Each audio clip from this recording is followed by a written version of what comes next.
رب اشرح لي صدري ويسر لي أمري واحلل عقدة من لساني يفقهوا قولي واجعل لي وزيرا من أهلي ربنا آتنا في الدنيا حسنة وفي الآخرة حسنة وقنا عذاب النار یا حی یا قیوم برحمتک نستغیث۔ اللہ تعالیٰ ہم آپ کا شکر ادا کرتے ہیں کہ آپ واقعی دعاؤں کو سننے والے ہیں۔ اللہ سبحانہ تعالیٰ ہمارا خاتمہ بالایمان پہ کر دے، اور اللہ سبحانہ تعالیٰ تو ہم سے راضی ہو جا۔ انشاءاللہ آج ہم سیکنڈ پارہ شروع کریں گے۔ آج ہم انشاءاللہ اللہ کے فضل و کرم سے، اللہ کی رحمت سے سيقول السفهاء من الناس ما ولاهم عن قبلتهم التي كانوا عليها قل لله المشرق والمغرب يهدي من يشاء إلى صراط مستقيم۔ تو جو سیکنڈ سپارہ ہے یہ کیا ہے؟ اس میں جو پہلا سپارہ تھا اس میں تھا مغضوب کے بارے میں، تو یہ جو سیکنڈ سپارہ ہے اس میں ولضالین کے بارے میں، ٹھیک ہے؟ تو اللہ کرے کہ ہمیں اللہ تعالیٰ کے جتنے احکامات ہیں ان کی ہمیں سمجھ آ جائے۔ تو دوسرا یہ کہ پہلی امت جو سابقہ امت تھی بنی اسرائیل نے، انہوں نے اللہ کے دین کا کام نہیں کیا، تو کیا کیا؟ ان کو ڈیوٹی لے کر دوسری امت محمدیہ کو یہ کام مل گیا۔ دیکھیں آج کبھی بھی کسی سے پوچھے نا آپ کی زندگی میں آنے کا مقصد کیا، تو وہ کیا کہتے ہیں کہ ان کو پتہ ہی نہیں ہے آج ہماری زندگی کا مقصد کیا۔ اللہ سبحانہ تعالیٰ نے ایک تو یہ بتایا جاتا نا وَمَا خَلَقْتُ الْجِنَّ وَالْإِنسَ إِلَّا لِيَعْبُدُونَ، میں نے انسانوں اور جنوں کو اپنی عبادت کے لیے پیدا کیا۔ اور دوسرا جو مقصد تھا وہ امت وسط کا تھا کہ امت وسط نے کیا کرنا تھا۔ امت وسط کو اللہ تعالیٰ نے ڈیوٹی دی، یہ ہم بینگ مسلم ہم سب کو اللہ تعالیٰ نے یہ ڈیوٹی دی ہوئی ہے، تو ہم لوگ کیا اس ڈیوٹی کو پورا کر رہے ہیں؟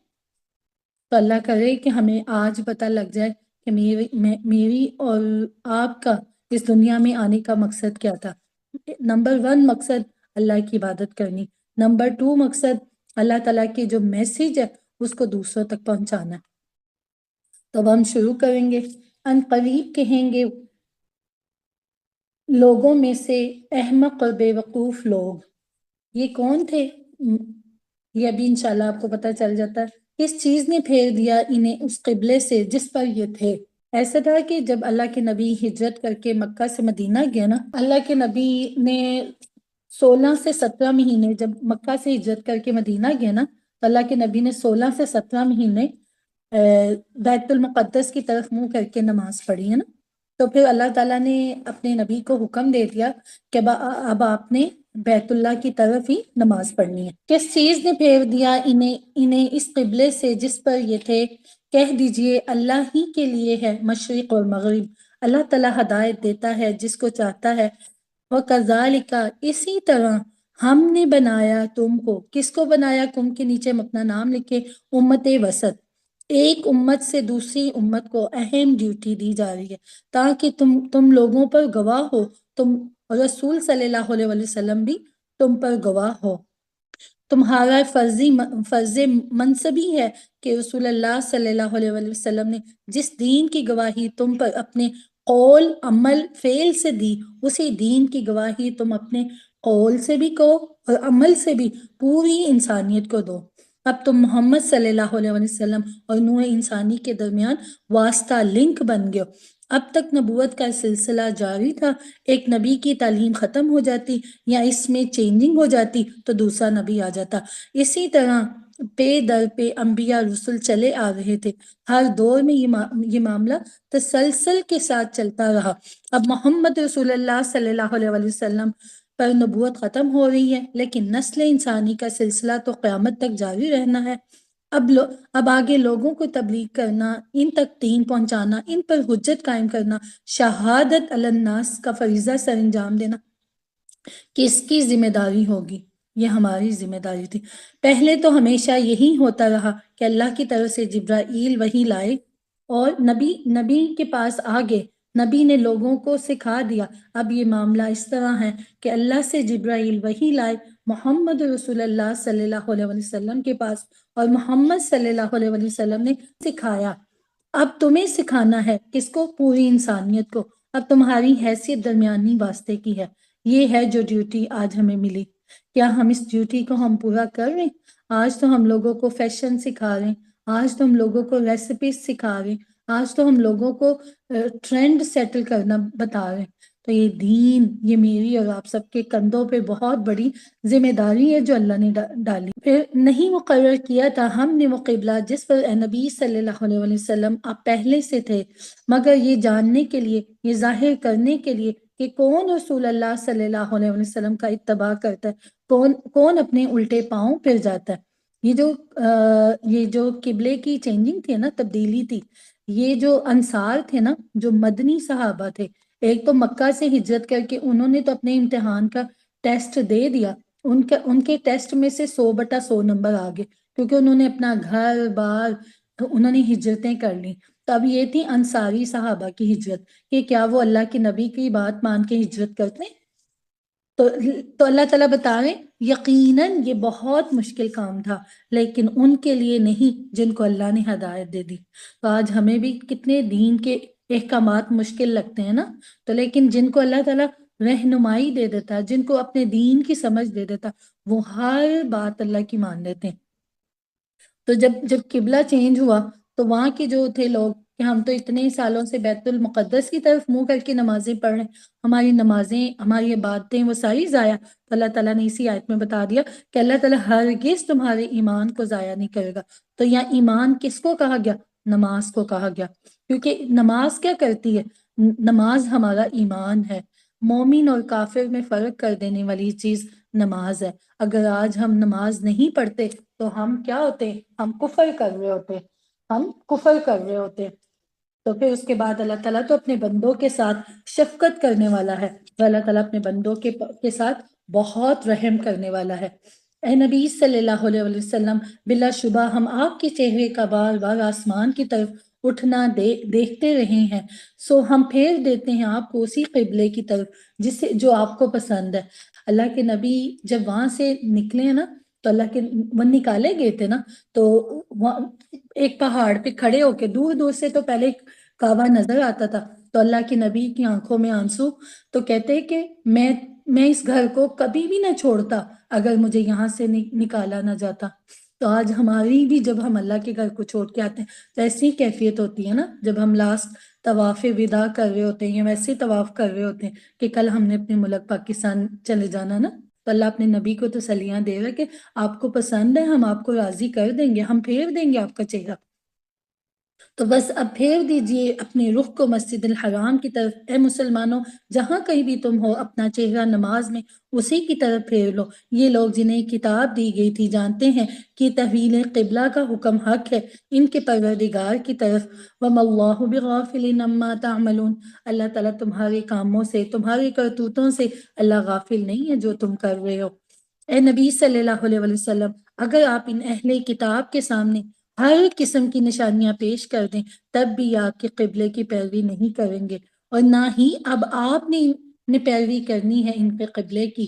اور یہ وہی والا ہو گیا نا معاملہ، لکم دینکم ولی دین والا معاملہ ہو، تمہارے لیے تمہارا دین، اور نہ ہی وہ ایک دوسرے کے قبلے کی پیروی کرنے والے ہیں۔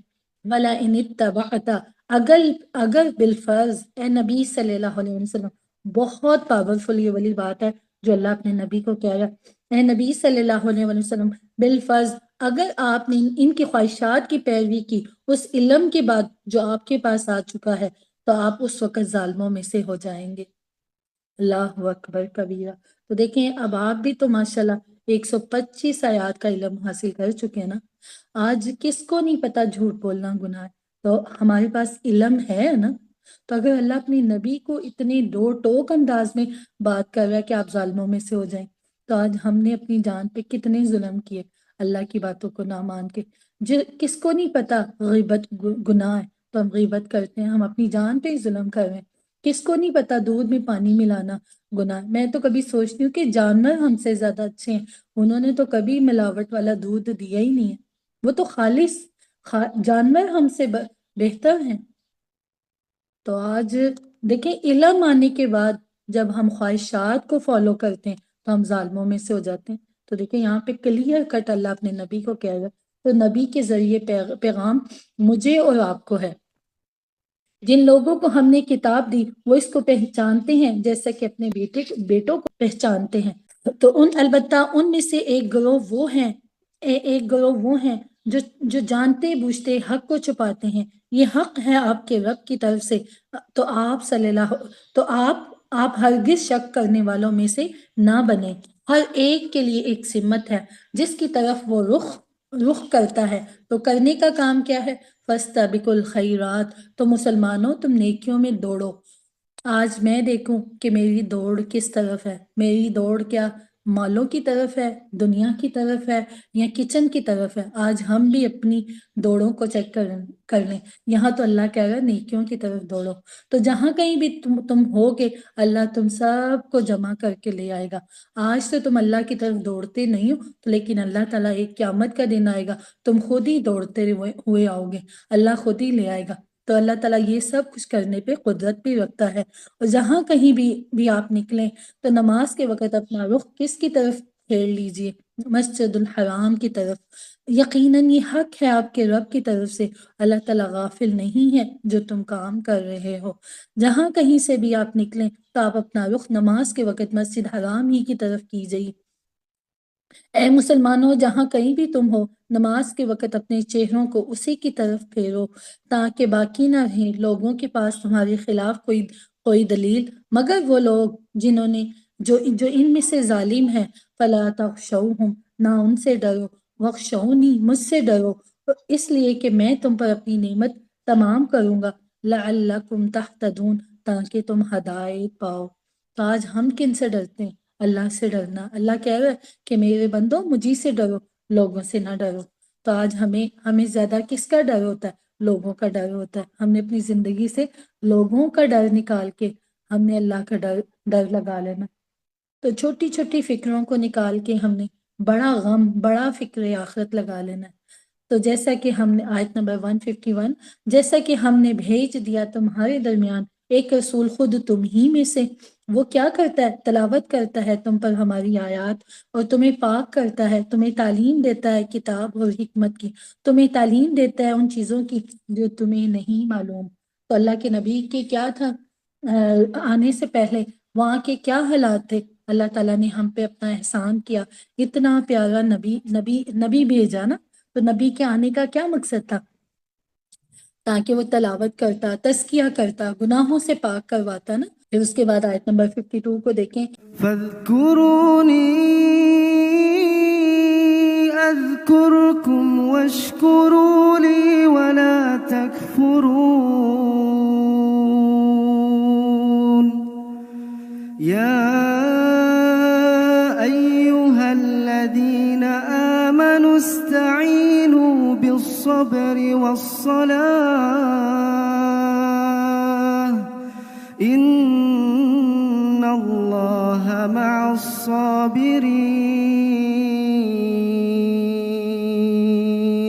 فَاذْكُرُونِي أَذْكُرْكُمْ. بس تم مجھے یاد کرو میں تمہیں یاد کروں گا. میرا شکر کرو میری ناشکری نہ کرو. تو ایک حدیث قدسی میں آتا ہے اللہ تعالیٰ کہتے ہیں میرا بندہ جب مجھے یاد کرتا ہے تو میں اس کے پاس ہوتا ہوں. اگرچہ وہ مجھے اپنے دل میں یاد کرتا ہے تو میں بھی اسے اپنے دل میں یاد کرتا ہوں. اگر وہ مجھے محفل میں یاد کرتا ہے تو میں اسے اس سے بہتر محفل میں یاد کرتا ہوں. تو جو اللہ کی محفل ہے وہ تو بہت بلند و بالا ہے، مولا اعلیٰ کی محفل ہے، ملائکہ مقربین کی محفل ہے.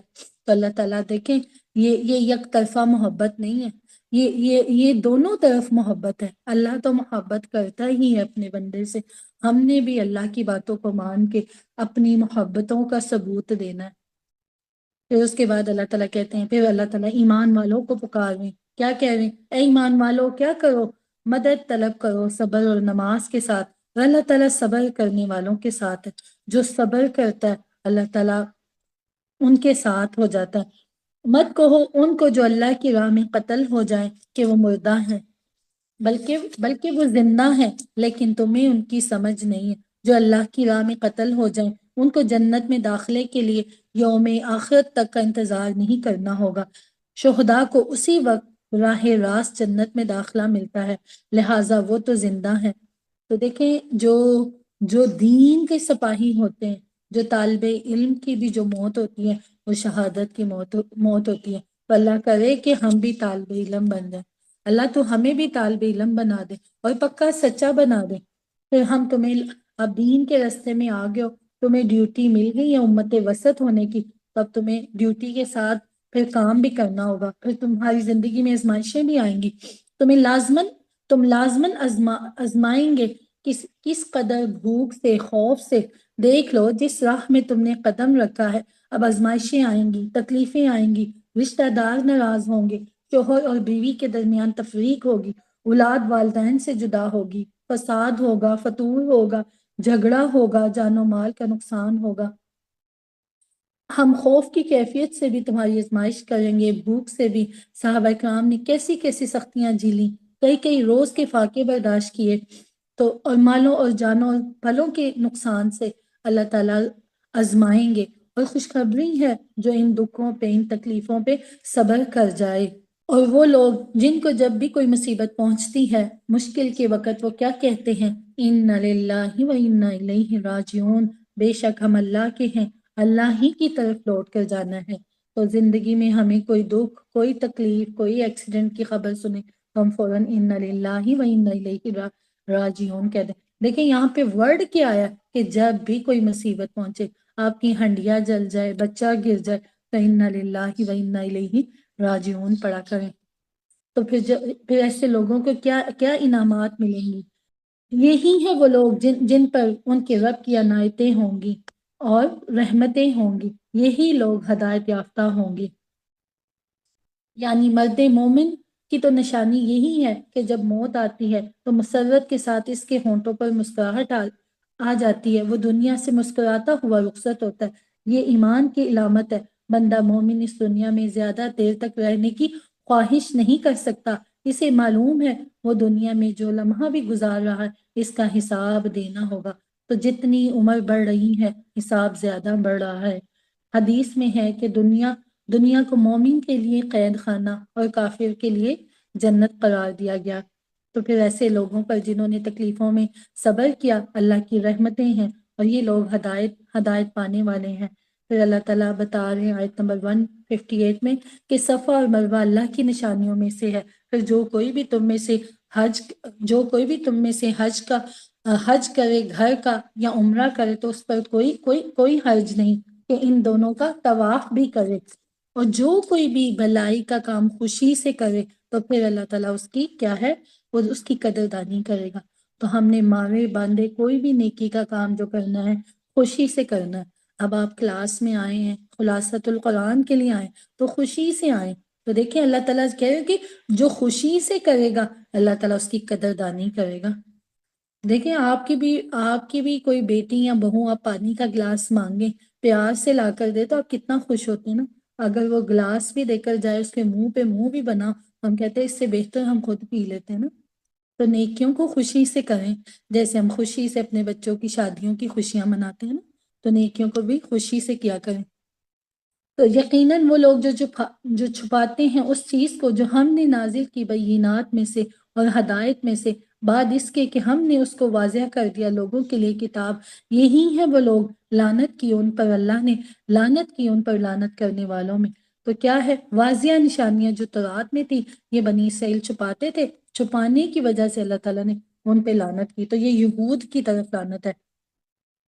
مگر وہ لوگ جنہوں نے توبہ کر لی اور جو کچھ چھپاتے تھے اس کو واضح طور پر بیان کرنے لگے، اصلاح کر لی، تو یہی ہیں وہ لوگ جن کے اللہ تعالیٰ کہتے ہیں کہ میں توبہ قبول کرتا ہوں، اور میں ہوں ہی توبہ قبول کرنے والا، اور میں ہوں ہی بار بار اپنے بندوں پہ رحم کرنے والا۔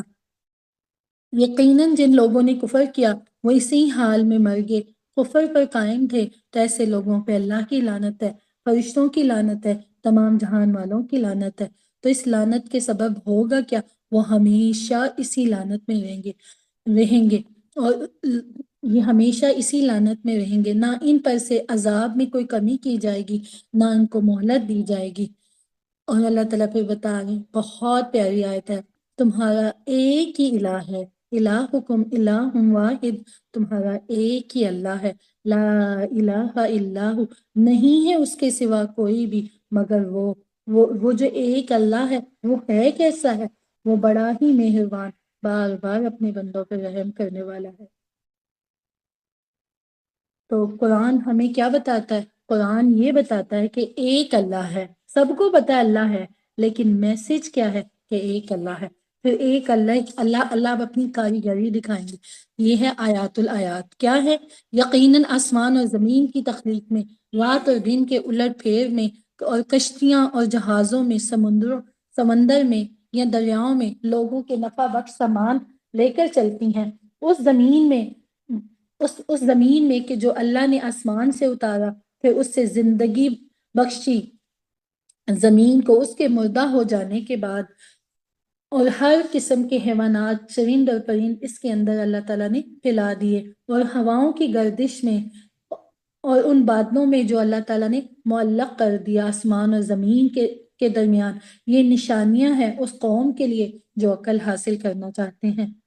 کتنی پیاری اللہ سبحانہ تعالیٰ کی قدرت ہے نا۔ اللہ تعالیٰ بتا رہا ہے کہ میں ایک ایک الہ ہوں، لیکن میری قدرت کو دیکھو، کائنات کی نشانیوں کو دیکھو، یہ میں نے سب بندے تیرے لیے پیدا کیا ہے، تو میرے لیے ہے، یہ جہاں تیرے لیے ہے۔ تو لیکن اتنی بڑی نشانیاں بنانے والے رب کو بجائے اس کے آگے سجدہ کرتے، اس الہکم الہ واحد کو مان لیتے، لیکن انہوں نے کیا کیا؟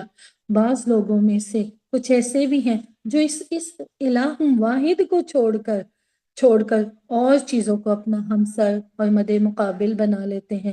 وہ ان سے ایسی محبت کرتے ہیں جیسی اللہ سے کرنی چاہیے۔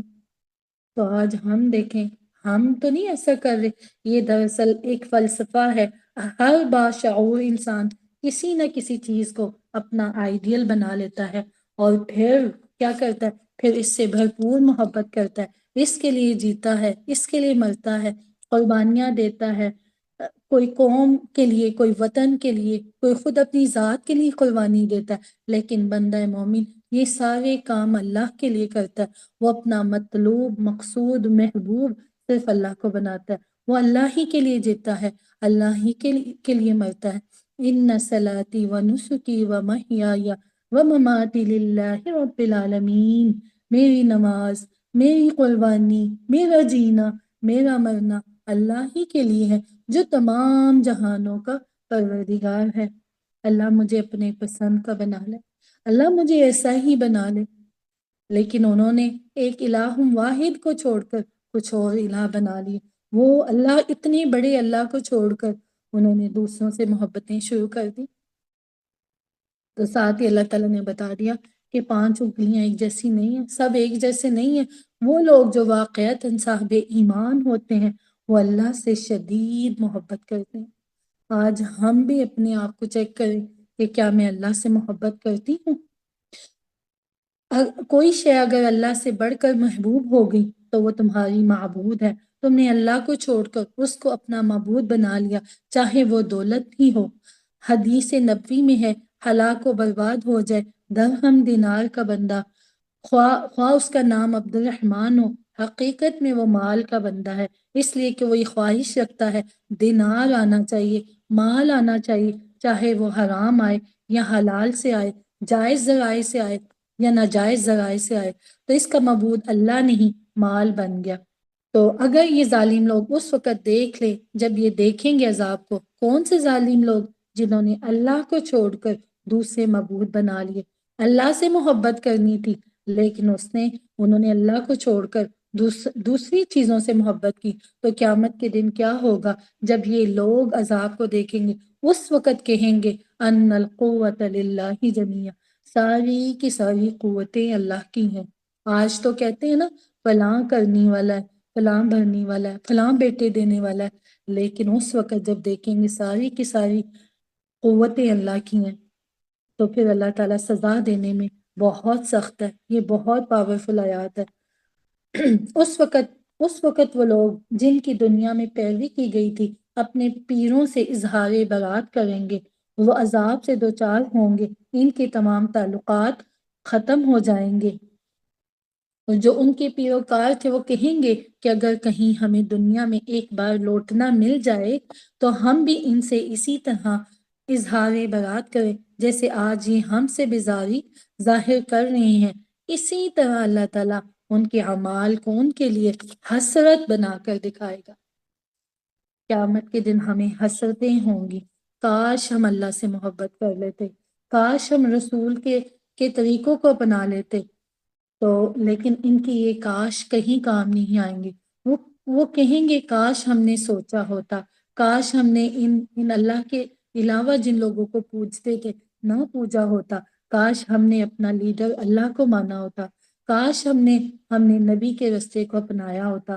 ان کو پھر سزا کیا ملے گی؟ وہ آگ سے نکلنے والے نہیں، اب ان کو دوزخ سے نکلنا نصیب نہیں ہوگا۔ اللہ تعالیٰ ان کو دوزخ میں ڈال کے دوزخ کا ڈھکن بند کریں گے۔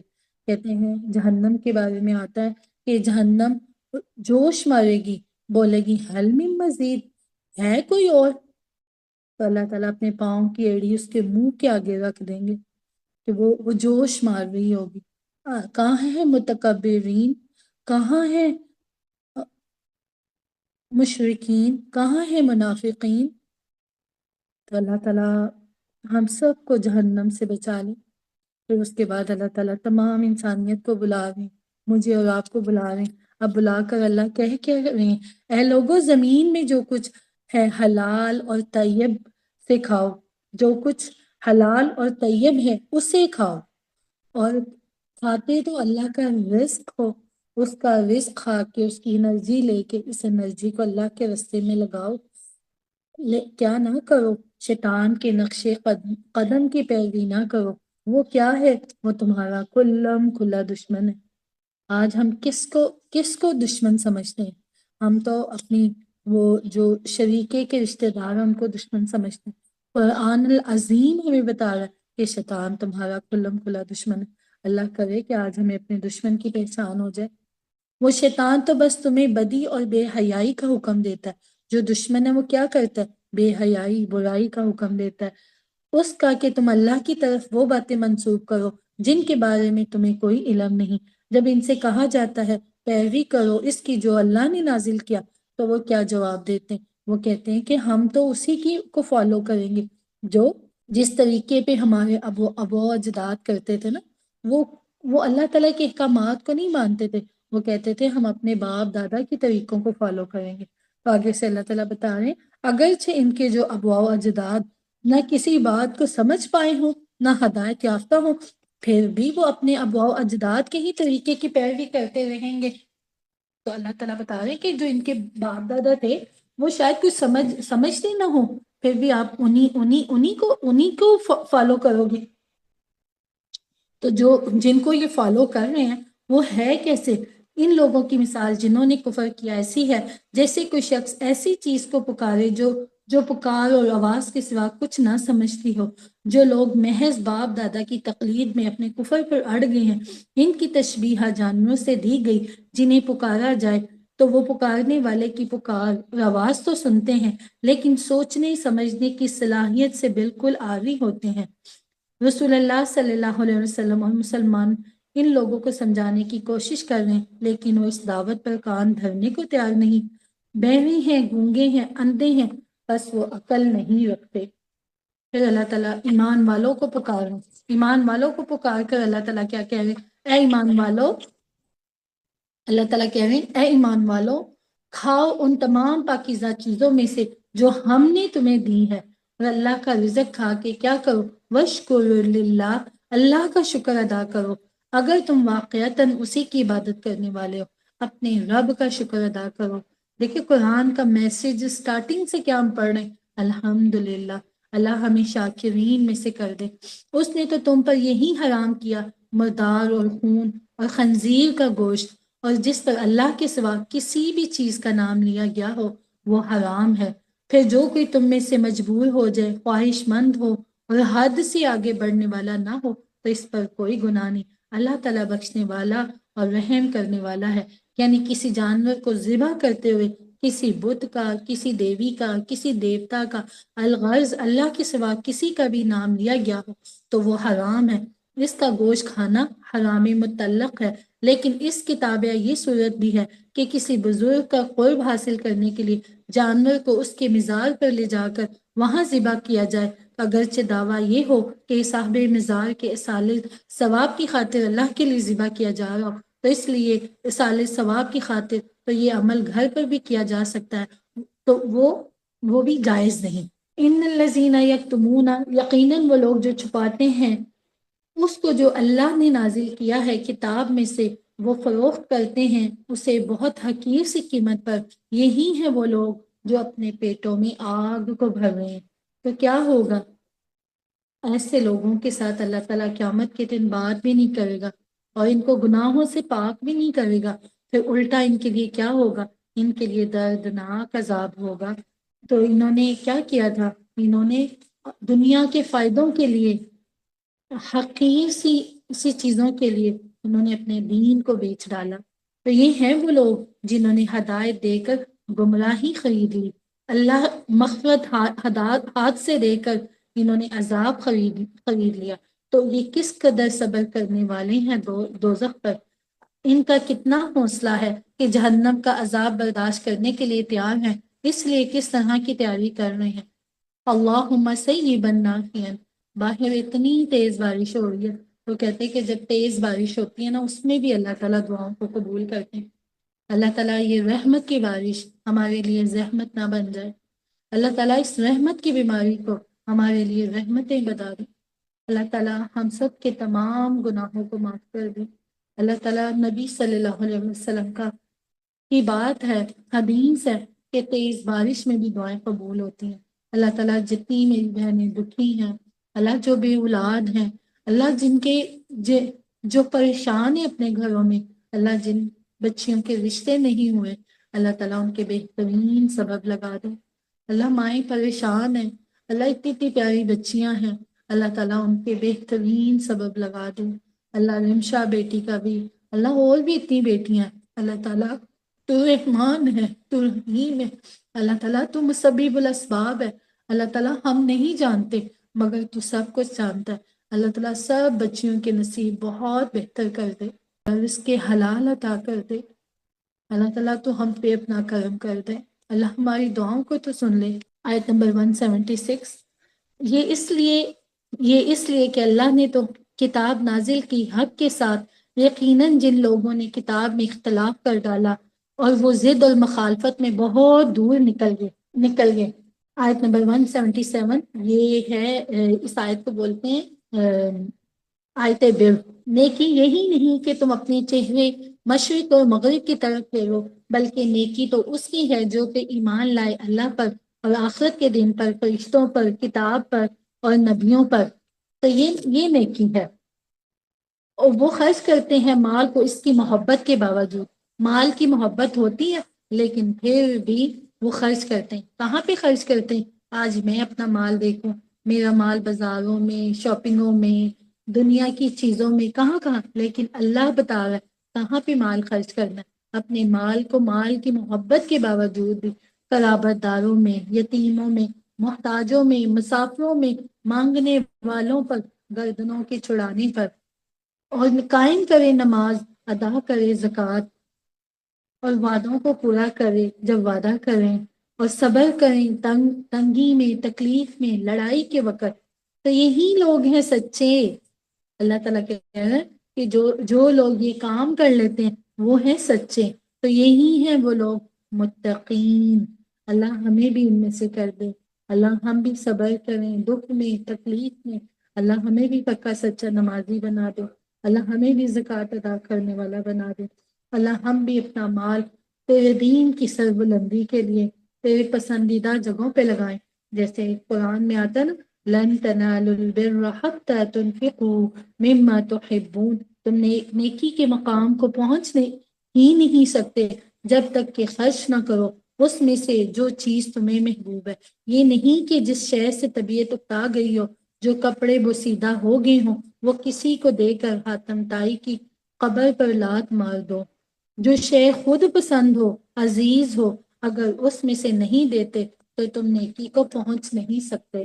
پھر اللہ تعالیٰ بتا رہے ہیں، مجھے اور آپ کو اللہ تعالیٰ نے پکارا یا ایھا الذین آمنو، اے ایمان والو، تم پر لازم کر دیا گیا ہے مقتولوں کا بدلہ لینا، آزاد کے بدلے آزاد، غلام کے بدلے غلام، غلام عورت کے بدلے عورت، اس کی پیروی کی جائے اچھے طریقے سے۔ یہ تمہارے رب کی طرف سے ایک تخفیف اور اس کی رحمت ہے۔ جو کوئی زیادتی کرے اس کے بعد تو اس کے لیے دردناک عذاب ہے۔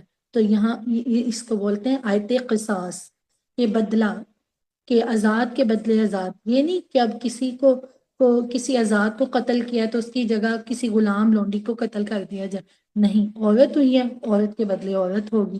تو پھر اللہ تعالیٰ نے آپشن بھی دے دی کہ جو کوئی معاف کر دے تو وہ اس کی طرف سے صدقہ ہے، اس کی طرف سے بہتر ہے۔ تو یہ اللہ تعالیٰ انشاءاللہ آپ میں سے جو نئے اسٹوڈنٹس آئے ہیں نا، تو ہماری کلاسز ہوتی ہیں ڈیٹیل میں۔ ابھی تو ہم کوشش کر رہے ہیں کہ ہمارا ہر روز ایک جز ہو جائے، لیکن اس میں کیا ہوتا ہے، ایک ایک گھنٹے میں ایک ایک آیت بھی ہوتی ہے، دو آیات بھی ہوتی ہیں، اور ایک ایک گھنٹے میں رکوع بھی ہوتا ہے۔ تو آپ میں سے اگر کوئی بھی ان کلاسز کو جوائن کرنا چاہ رہا ہے تو وہ آپ جو آپ کے ایڈمن ہیں، آپ ان سے بات کر لیں، انشاءاللہ وہ آپ کو ایڈ کرا دیں گے۔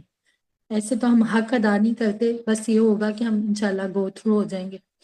اور وَلَكُمْ فِي الْقِصَاصِ، اے ہوش مندو، تمہارے لیے قصاص میں زندگی ہے تاکہ تم بچ سکو۔ کس سے بچ سکو؟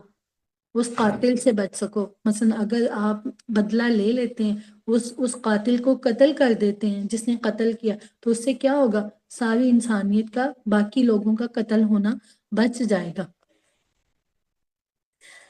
کتب علیکم، جب تم میں سے کسی کی موت کا وقت آ پہنچے، وہ کچھ مال چھوڑ رہا ہو، تو تم پر فرض کر دیا گیا والدین، رشتہ داروں کے حق میں انصاف کے ساتھ وصیت کرنا۔ یہ اللہ تعالیٰ کا تقوی رکھنے والوں پر حق ہے۔ اب یہ وصیت کے کچھ معاملات ہیں کہ وصیت مرنے سے پہلے وصیت کر دینی چاہیے۔ تو اللہ کرے کہ ہم بھی اللہ تعالیٰ کی اس بات کو مان لیں کہ ہم بھی اپنی وصیتوں کو تیار کر کے رکھیں۔